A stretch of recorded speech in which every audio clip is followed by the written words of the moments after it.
and that really actually helped me in terms of as to how I developed as a person as well. So and then I lately have joined Acumen. So as Midhat has mentioned, Acumen is a not-for-profit organization. So it's a US-based fund. So our main sector areas in which we invest is education, energy, agriculture, and we are obviously looking to Pakistan as one of the growth markets, and definitely we are really excited that and our prime sliver in terms of investing is from the perspective of poverty alleviation. So yes, that is the underlying theme. Acumen is an impact fund, so that's how we invest. Some of our investments has really paid dividends, and it's creating a ripple effect in terms of whether it is a financial inclusion, whether you call perhaps primary level education to SEC, which perhaps is a BOP, bottom of the pyramid. And even in the energy space, we're doing some fantastic work. We've obviously invested in a company which is doing off-grid and supplying energy to people who are not perhaps given energy through conventional means. So here I am. So this is what my formal introduction is. As far as my persona is concerned, I've just been a kind of person that was really curious in terms of obviously knowing about the business environment. So I was really savvy in terms of picking all those opportunities that came my way, and I was always that kind of person who was pretty much interested in taking risk. So when opportunity came my way, for sure I invested, and I'm pretty much benefiting out of that. So that I think, has been a very decisive factor in terms of as to where I am right now. Because some of the investments which I've made certainly has blossomed over the last few years. So my area of investments is in 3-4 sectors. Now I'm pretty much concentrating on real estate, which I believe is going to be another hotspot in the coming years. So just people say that in Pakistan, real estate is really expensive. I definitely agree, real estate is expensive, but now with obviously CPEC phenomenon happening, so I just believe this is just a start. So you will see the like of the kind of pricing you've seen in India when the foreign money started coming in India. So obviously the prices of real estate skyrocketed. So even if you want to buy a piece of property somewhere in the coastal side of Mumbai, so it could cost you close to $5 to $6 million. So we haven't really seen that kind of pricing here in Pakistan, except for commercial investments. But this is pretty much it. So as I mentioned, I've just been a risk taker all my life. So just to perhaps give you some examples. So perhaps 2 years back, I was thinking of buying myself a house. So we were looking for a house. So at that point in time, we were, as usual, as is the case with majority of the situations. So you are always short of money. Because the kind of desired house you want to buy, it's always expensive, and the kind of money you have, it's always a little short. So at that point in time, I was pretty much faced with that kind of situation, and I was staring at a number which is perhaps even in my distant dreams, perhaps is kind of difficult to comprehend. So I actually took that bet, and in the perhaps a very short time of perhaps 4 or 5 months, I've been able to retire the entire amount. So if you just can lock in to what you want, and you have absolute desire and the commitment to perhaps achieve what you want, it's just sky's the limit. So just to perhaps to give you one example. So on the funnier side, so I just to perhaps share with you the kind of thought process I always had, and I always have.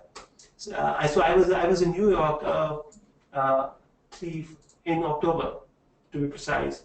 So we went to this huge building, and we've had a initial inaugural session, a training session.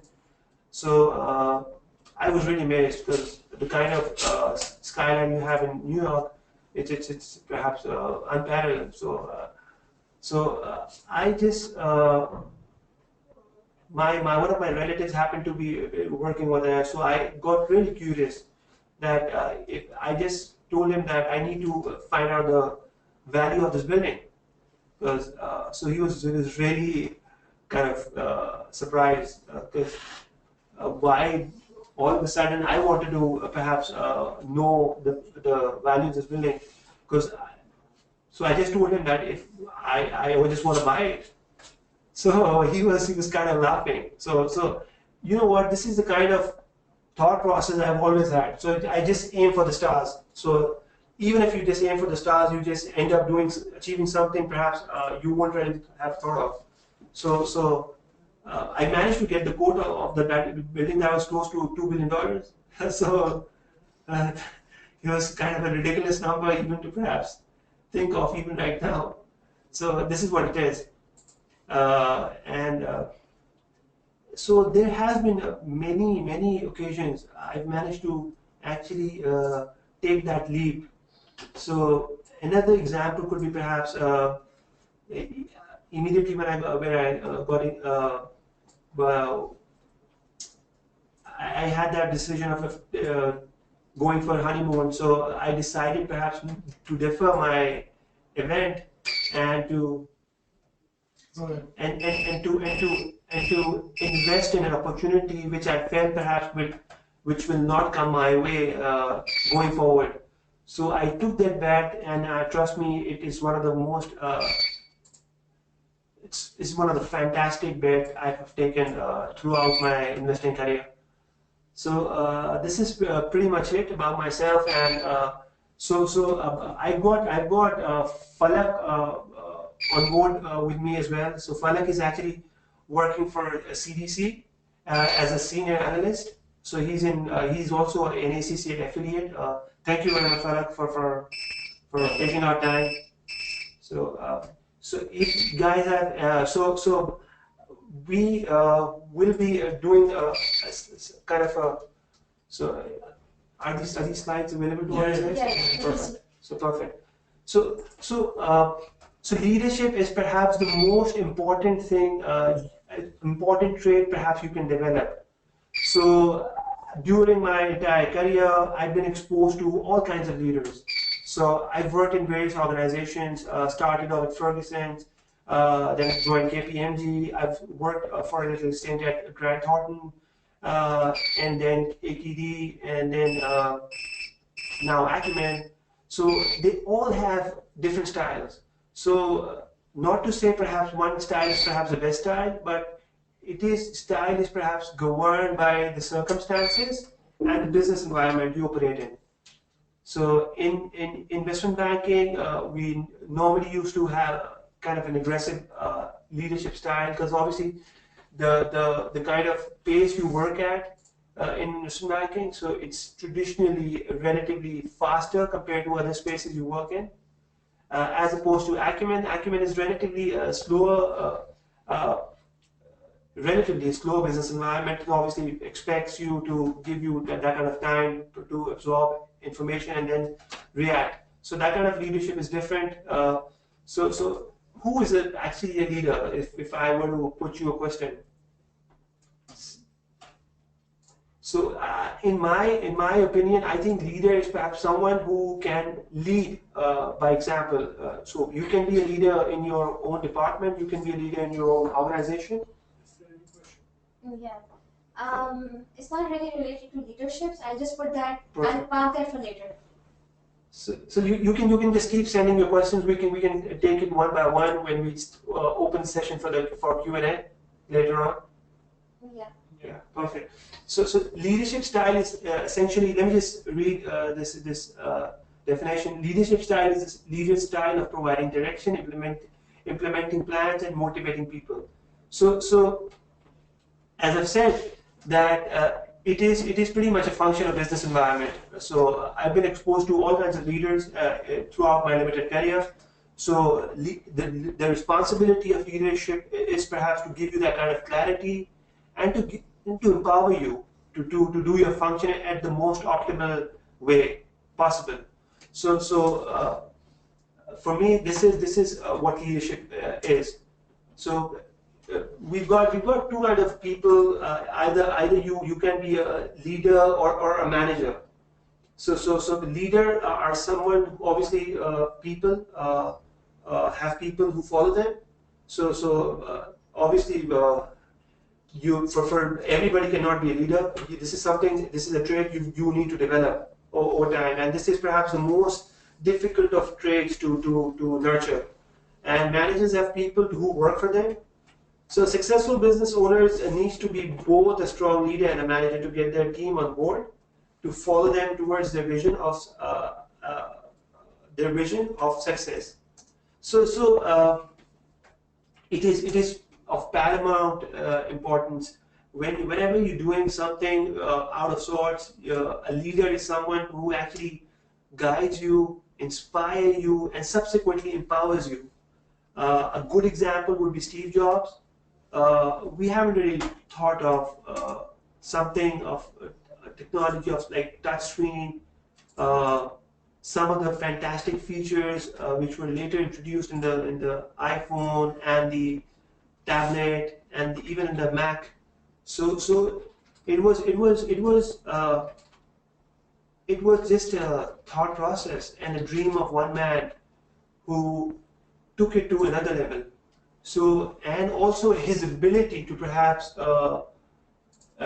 convince other people to work for him and to make his dream come true. So that was really important. So examples of management. Management is obviously a function which I believe is pretty much a function which you will for sure be exposed to when you kind of reach a mid-level position in your career. You will have somebody working for you, so a lot of accountability for people working for you. You need to obviously supervise them. So just to give you an example, if, it's just a matter of controlling people or a set of entities. So example would be getting an audit done, preparation, review of management accounts, so planning an event. So these are some of the examples.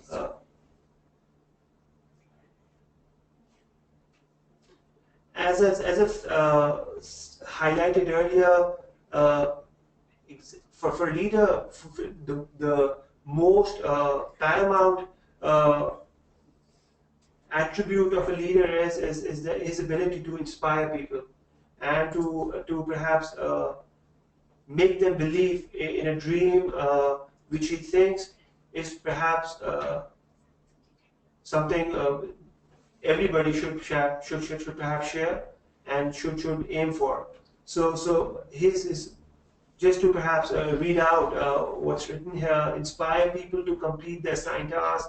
So enable others and take responsibility on behalf of the team. So the most important attribute of a leader is he takes ownership of whatever the team does. He takes total ownership of that work and total blame, irrespective if the work doesn't really gets done in a manner as it was conceived, but he absolutely take that ownership. That's a true leader is. So and the next slide actually compares the leader versus manager. So it's something which I've already mentioned, that leader is someone who actually enables and empowers. Vis-a-vis manager is somebody who actually supervises and supports. So something a manager is perhaps a function which is relatively lower than leader, because obviously manager has to go through that phase and then become a leader subsequently. So Motivating people to explore options is perhaps a good example. Explain the purpose of importance, inspire people, and enable and empower others and take responsibility of the outcomes. So this is something I've already talked about. In the case of a manager, he does a lot of execution. He do a lot of interfacing. He with the team provides direction to the team, provides guidance. So obviously provides the enabling environment that is crucial for any task to be done successfully. So I think this is pretty much something we've already covered. Managing versus leading. It's something and something which you need to learn when you pace up and you just go through a career. So, but trust me, leading is perhaps the most, you can say, most revered position you can get at any point in time. So be it leading your department, be it leading your organization, be it leading a team on the field. So people just look up to you in terms of that whatever you do is perhaps the best. So this is something obviously you learn through practice. You learn through a lot of training, and not something perhaps to which you can get very easily. So there are 6 emotional leadership styles. Uh, so that this is actually borrowed from Daniel Goleman uh, book, leadership book. So one first being is visionary. This is critical, absolutely critical, because leader has to give you a thought process which is not in the books, which is not in any textbook or perhaps not even conceived. So he gives you a picture which nobody has actually painted before. So so a good example I've shared with you is Steve Jobs. So Steve Jobs co-founded Apple, and then subsequently, then he left Apple and then he joined an animation company by the name of Pixar. So Pixar came up with some fantastic movies later on. So so another leadership style is coaching. So what coach?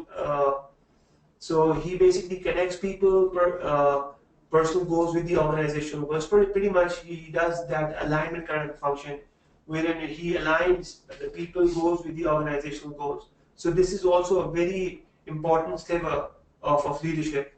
So another style is affiliative. He connects people together, encourage inclusion, and resolve conflict. So as I've seen in my career, nothing has been achieved through conflict. So, not to say that conflict is perhaps very disadvantageous. Conflict is really healthy. If it gets resolved and subsequently gets transformed into something productive for the organization. Uh, so it's an affiliative kind of a leader. So he actually takes along everyone in the team and resolves conflicts, and he connects people. So then there is another style of leadership which is called democratic. So democratic actually actively seeks input from their team, and they rely more on listening than directing. So not every leader is a democratic leader, because it actually depends. So assuming if you're leading a dream in which perhaps very seldom people believe, so I think it is not perhaps very useful for you to be democratic, because not everybody shares your dream. A good example is Steve Jobs. Steve Jobs was a very unilateral thinker, so he was very dominant, never really included except the core team. He never used to sell his idea to the entire organization. So it was just the core team who used to actually listen to him, make that pivot happen, and then subsequently move on. Kunal, I have actually 3 questions. Sure. Yeah. So if you can just start with the questions and then we can continue with your presentation. Sure. So the first question is, Mubashira wants to know, is there any model or methodology that you can refer to when you talk about having the right leadership style? Okay, it's a good question, Mubashir, I have to say. But you know what? There is absolutely no such one answer to this. So I've told you, leadership is pretty much a function of uh, you adapting to a business environment and then perhaps behaving in a manner which is optimal uh, to perhaps get a outcome from that situation. So uh, Steve Jobs perhaps could be the best leader in terms of working for an organization whose function is more so on the creative side as opposed to manufacturing, which is more of a monotonous kind of function. So in this case, there is absolutely no one model or methodology. Yes, for sure, you can definitely follow benchmarks. There are so many personalities who actually inspire you uh, in the areas they've worked. So this is very critical for everyone who's listening to this feed that they should have their own leaders in that particular area so that they can get that kind of inspiration, which is very important at every juncture of your career. Okay, great. This is another question. This is by Abdul Rahman, Yeah. and he actually wants to know the characteristics of a charismatic leader, irrespective of his position or power in the organization. Any few elements that you can probably highlight, two or three, that this is what makes any leader a charismatic leader. You know what? One of the most what I've seen is charismatic leader. One sliver is perhaps you should be owning the work of your team. If at any point in time, if the team feels that this is a guy who always stands for us, stands for the interest of the team, so they will definitely see a leader in their team. So this is a sliver. I feel that perhaps taking that leap and then obviously stepping up and taking that kind of responsibility for the entire work, that is really important. And at every point of your career, you will be presented with opportunities where you can step up. At that point in time, if you that take that opportunity and grab that opportunity and seize that opportunity, that's your time to shine. So I hope I've answered your question. I think I just have one thing to add to what you just said. What about ethical side of it? Because you're an ACCA member, and ethics is a very important component of. You can't get a membership without the ethics module. So for leaders, where does ethics fit in? You know what? Ethics is perhaps the one of the topmost quality people look at in their leader. So because obviously for every step in life, they actually look up to their leader as to what their leader would have done uh, in that particular situation. So uh, I think being ethical and even as a finance person and somebody who's actually gone through a rigorous training and have done separate modules on ethics, it is very critical for us to obviously to be ethical and so this is something which perhaps can make or break your entire career. Okay, so I think that was pretty clear. So Zoha wants to know, she's saying that everybody is not a leader, but at the same time, everybody wants to survive and compete in an industry. So what factor, other than leadership and luck, will help a person in order to prove himself or herself in the organization? This is slightly off topic, but they just want to know that if a person does not have leadership skills, let's say, can they still survive? Absolutely. Everybody, absolutely, you're spot on. Everybody is not a leader, but you know what? At every point in time, you can be a leader in every function you do. So it could be you could be working in a group of 2 people, 3 people. So at that point in time, if you might not have the attributes of a leader, but obviously you can train yourself. So I myself uh, the position I'm actually sitting at, this is something I've actually trained myself for. To answer your question, this is something, yes, in my case, leadership is something it's God gifted, but obviously this is something which can be harnessed as well. There are some born leaders, uh, but obviously we've seen most of the leaders have actually become leaders through hard work. I believe hard work is perhaps some sliver which you can back on if you are to become one leader going forward. Okay, so next question is again by Mubashira, and this is something related to what you just answered. She's asking, is it important to be on top of the authority level in order to exercise or display your leadership skills?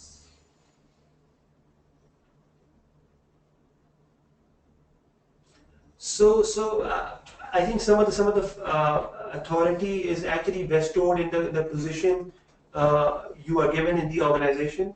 Uh, it is actually important that whatever responsibility an organization gives you through that position, you exercise that.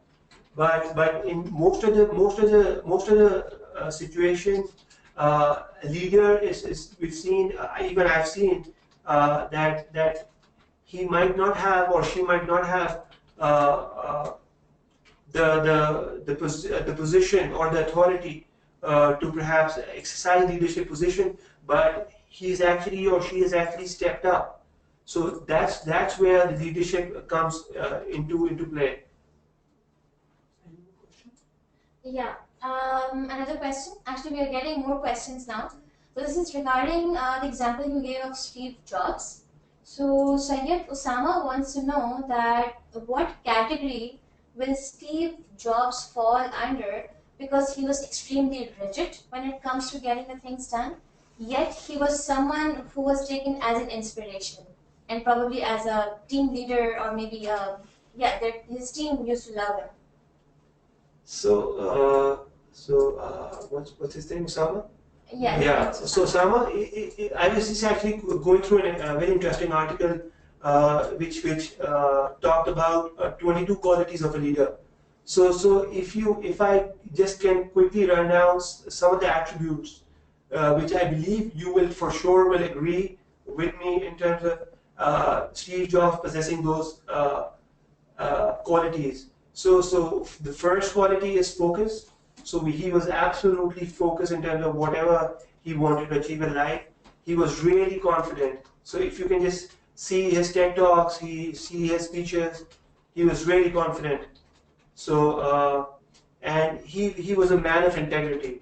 So this is something even in his speeches and even in his talks you can see, and he was really inspirational, really passionate, really innovative, so really authentic, open-minded, and positive. So you know what? You've got, in order to create something, in order to create something new, you've got to be really open-minded. You've got to be really innovative. So I believe these are some of the qualities which he possessed. So I hope that. So that's why I just consider him to be one of the greatest leaders of this era. Because although he might be rigid, but obviously we're not looking for a democratic leader all the time. This is perhaps not the definition of a leader. So you would say he was a visionary leader? Visionary leader, absolutely. Okay. So this is by Muhammad Kashif. He's saying being a leader means thinking outside the box, something you just quoted. And what if the organization that you are working for is reluctant to any kind of change and new idea? So what kind of leadership skill would you prefer for that person to have if he's under such organization? Yeah, it's one of the difficult situations. You know what? Inherently, some of the organizations are very ad hoc, so they discourage creativity, and ideally speaking, you should try your level best in terms of obviously giving your input and perhaps make things happen in a manner which you feel should happen. But if you feel that it's not perhaps taking you anywhere, I believe then you can make that hard choice of moving on. So I've also worked for various organizations and for these very reasons. Okay, wonderful. So this is the last question for the time being, and we'll be moving back to the slides. So Jitendra wants to know, it's a pretty straightforward and simple question. Is it possible to become a manager and a leader at the same time? Is it? Yeah, I believe yes. Because you know what, leadership is actually a subset of some attribute in manager. So so so uh, so I think being a manager is a subset of some an attribute in a leader. You can be a leader at the same time being a manager, because obviously leader. But you know what?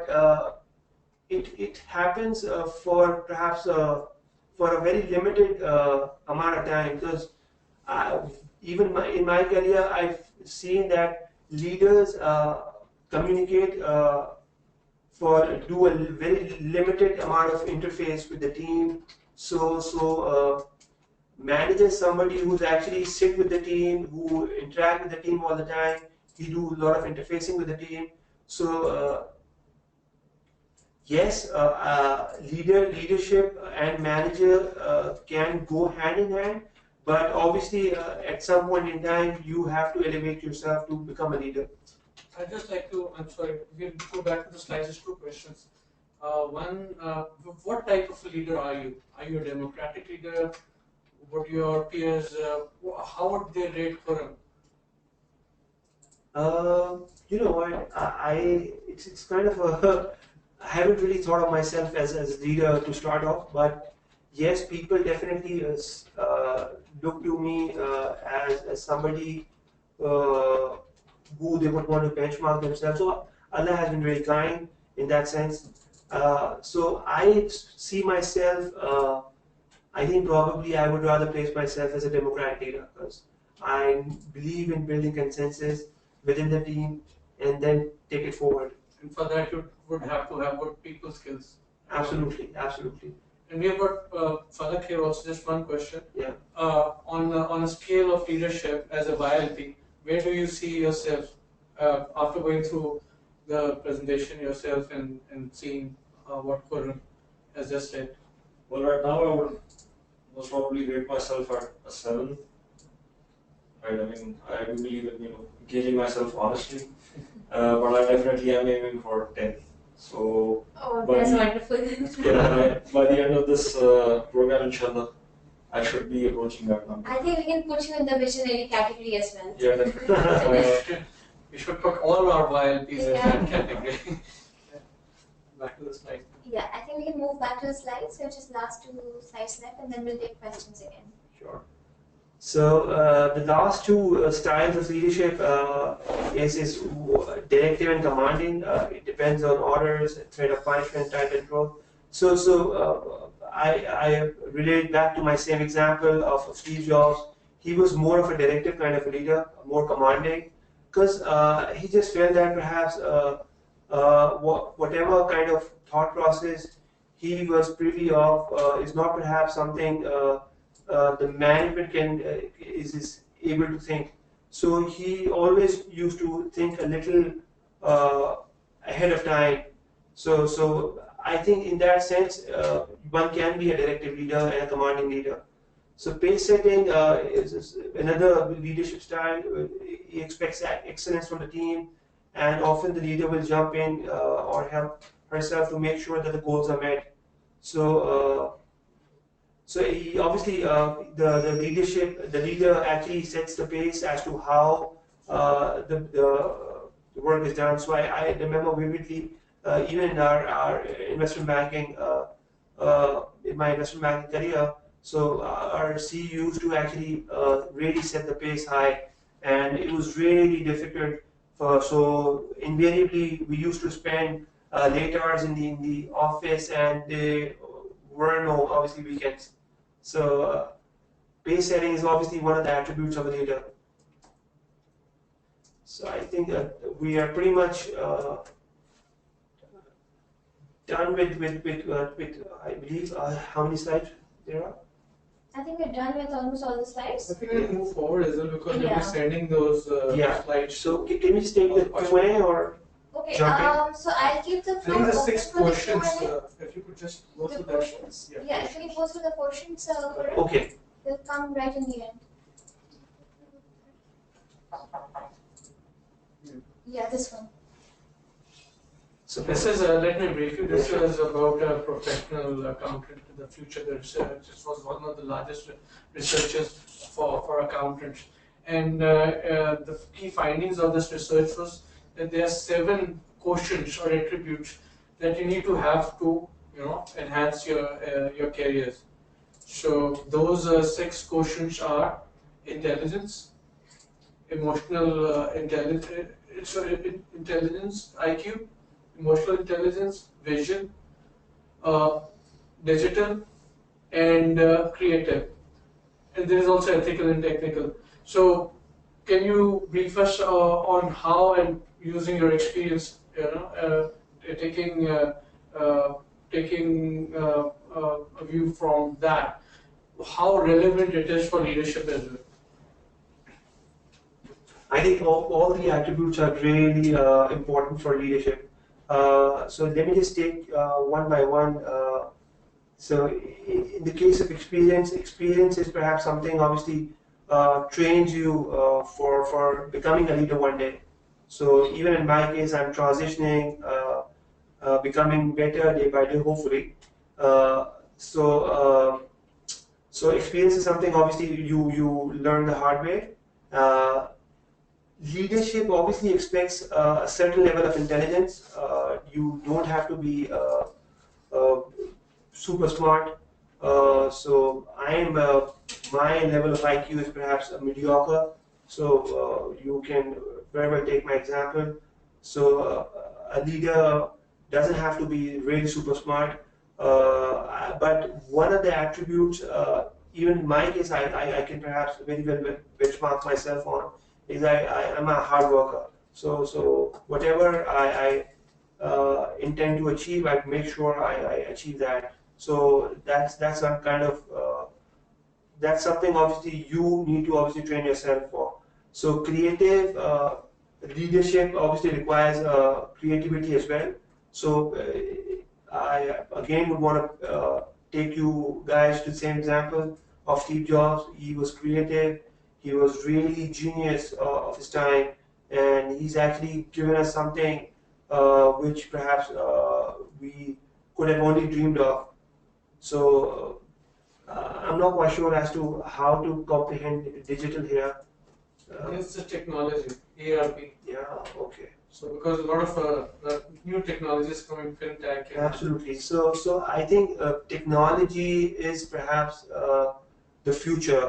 So if you see, most of the businesses are now becoming tech-enabled.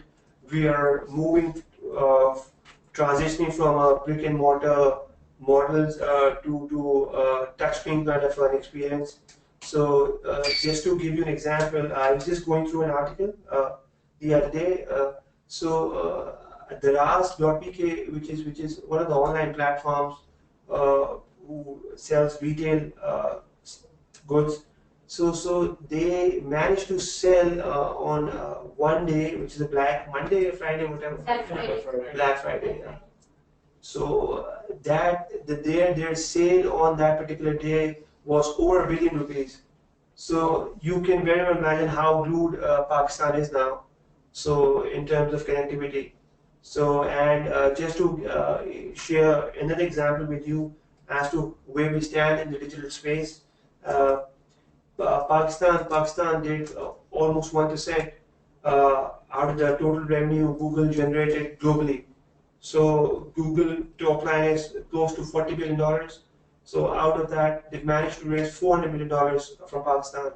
So this is how we are, and so I think we obviously ourselves need to get ourselves accustomed to technology. Otherwise, we will be for sure be history. So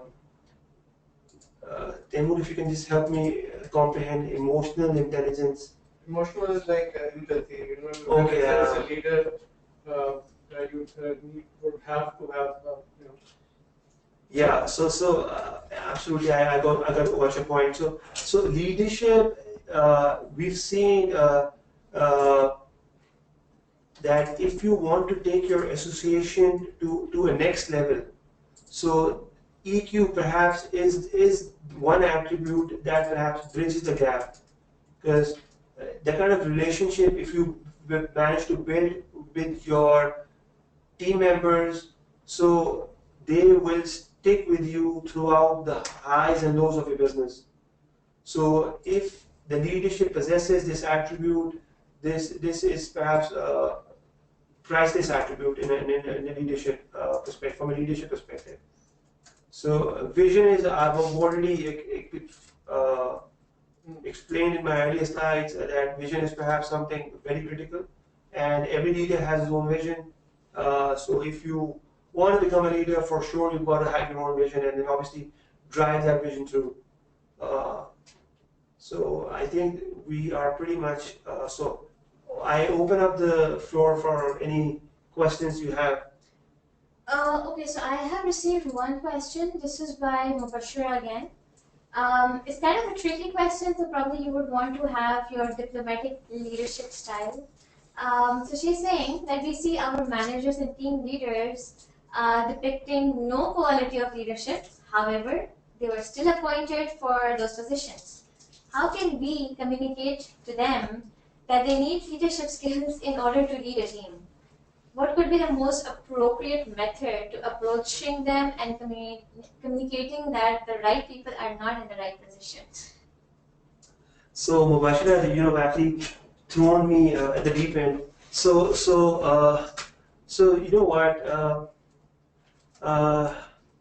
This is absolutely a natural process. So if you're assuming, just to give you a very direct example, assuming if you're working for somebody who you feel doesn't really possess that kind of leadership skills,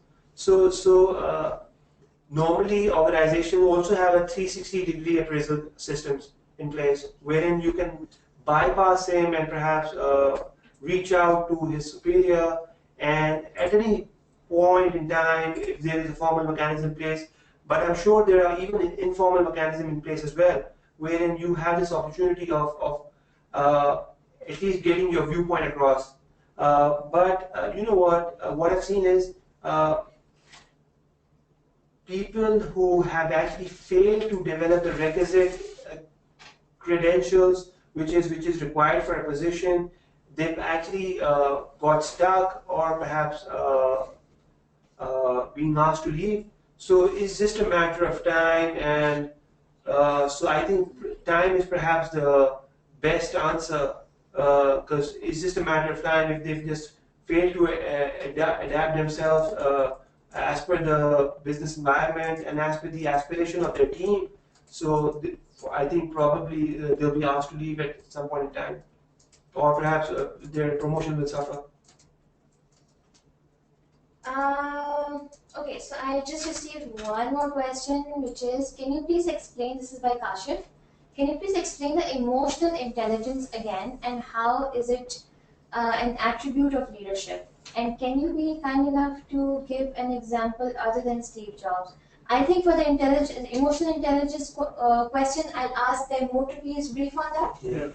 And So maybe add another emotional example. intelligence is empathy. So it's like caring about others. So if you're like a leader and you really you have to take care of health and safety, for instance, in a corporate environment, you need to have those things in check so that it's a nice working environment to work. So leader would be caring and would have an empathy. A lot of multinational these days, like Unilever, they have daycare centers where female employees can take the kids and leave them and work. So those are the kind of initiatives a leader would take to improve, and those fall into that empathy line. You were talking about other examples. There are so many examples. Kaigasm is a pretty good example, and the best example I think about leadership from my side is Muhammad, peace be upon him. Who is a better leader than Muhammad, peace be upon him? So if you just go through the life that our Prophet had lived, there's so many lessons for each one of us. I mean, that's just fantastic. But if you're talking about mere mortals, Qaid Azam also, I think that's someone who has really, really inspired me because he challenged everything and he won in a right way. He never conceded. He never felt defeated. He inspired the entire nation. We are talking about corporations, but this guy inspired an entire nation. That's something unique and that's something very impressive. I feel I can perhaps give you an example, a pertinent example in this case is, assuming if you're getting married and then your boss shows up on your wedding, so that kind of emotional intelligence, perhaps, and that kind of EQ and the kind of connected, really builds that relationship and takes that relationship to a next level. So true. Yeah. I missed that part, but Okay, so Falik actually has a question. Yes, so over the years and given your experience and given the number of people you've met, given the different cultures you've experienced, what would be the one overarching quality of leadership which you would say, okay, this is the one quality you simply cannot do without, and which you would recommend, okay, we would, you the leader should develop not just for this program, but also for our career and our lives? So what I've seen is in my limited career, so leaders who have been really revered and are looked up to are very inclusive. Inclusive in the sense that they are very sensitive to the needs of their team. So I just felt that if a leader develops that kind of a relationship with the team, so that relationship holds for life. So I've seen very good leaders in my, Allah has been really kind that He's given me good bosses. So so they've really been very sensitive to the need of our team at that point in time, and they've realized it, and they've actually provided for whatever we've asked for at that point in time. So being very sensitive and being inclusive, because if you see yourself as somebody who's detached from the team, I think probably you will not be seen as a good leader. Right. So if I could summarize and this is the impression that I'm getting, someone who's like a father figure. Father figure, absolutely. Right. Absolutely. Who cares for everyone in the organization, okay, be a department, whatever your profile is. So the ideal would be where you'd not be able to, just develop a professional relationship with your colleagues, but also personal relationship as well. Absolutely. Absolutely. This is where the EQ comes into play. Great. Thanks. Thank you. Any more questions? No, I have not received any other questions. We have just 5 minutes left. So, Khurram, I'll just ask you if you can just conclude today's session, and then we can call it a day. Fantastic. So, you've just been This is one more question. One more question, yeah? Yeah, and then we'll conclude. We'll just take this last question, we'll conclude. Okay, so he's asking, Sayyid Osama wants to know, sir, does the geographical and cultural factors play a role as to what kind of leader is developed? Example, extremely autocratic, etc.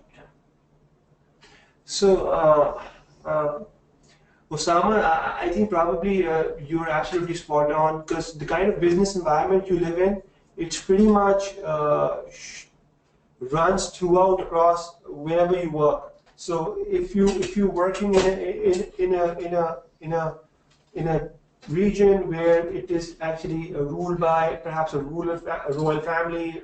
Example could be GCC. Perhaps you wouldn't really see that kind of participative culture. However, if you manage to work in places like US, where obviously democracy is perhaps the epitome. So in that environment, consensus-driven culture is prevalent. So yes, of course, it's pretty much a function of geography, and culture definitely plays a lot of role as to what kind of leader you are or perhaps you can become. Okay, great. I think, Khurram, we can just conclude the session for today. Yeah, and then we'll close. Thank you very much. And let me just say, Khurram has just rushed from his office, and he is giving time for all of you. Please make most of it. And if you have any questions, I'm sure Khurram would be answering those, even if you send us an email. So if you have any queries, do send an email to Mithil. So on that note, I just want to obviously conclude this session.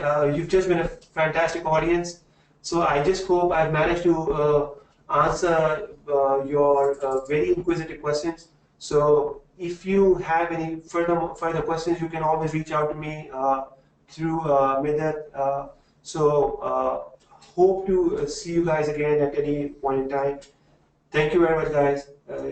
Thank you, Khurram. That was wonderful. We love to have you here. And if there are any questions, I'll bounce them back to you. Thank you, everyone.